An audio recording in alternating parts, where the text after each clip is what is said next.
Hi friends, പുതിയൊരു വീഡിയോയിലേക്ക് സ്വാഗതം. വെള്ളം തിളച്ചുകൊണ്ടിരിക്കുന്നു.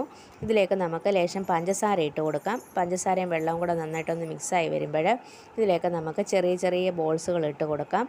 അരിപ്പൊടിയും തേങ്ങയും ജീരകവും കൂടെ കുഴച്ചെടുത്ത ബോളുകളാണ് നമ്മളിതിലേക്ക് ഇട്ട് കൊടുത്തത്. ചെറിയ ചെറിയ ഉരുളകളാക്കി ഉരുട്ടിയെടുത്തു.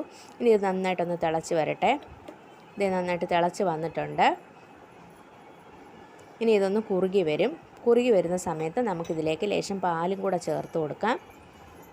പാലൊഴിക്കണമെന്ന് നിർബന്ധമൊന്നുമില്ല, പിന്നെ ഒരു ക്രീമി ആയിട്ടിരിക്കട്ടെ എന്ന് വിചാരിച്ച് ലേശം പാലൊഴിച്ചെന്നേ ഉള്ളൂ.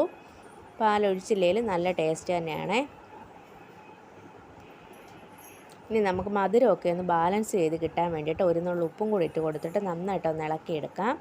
2 ഏലക്കയും കൂടെ പൊടിച്ചിട്ട് കൊടുക്കാമേ. അപ്പം നമ്മുടെ പലഹാരം ഇവിടെ റെഡി ആയിട്ടുണ്ട്. ഇടയ്ക്കൊക്കെ കുട്ടികൾക്ക് ഇങ്ങനെ ഉണ്ടാക്കി കൊടുക്കുന്നത് നല്ലതാണ്, ഹെൽത്തിയാണ്.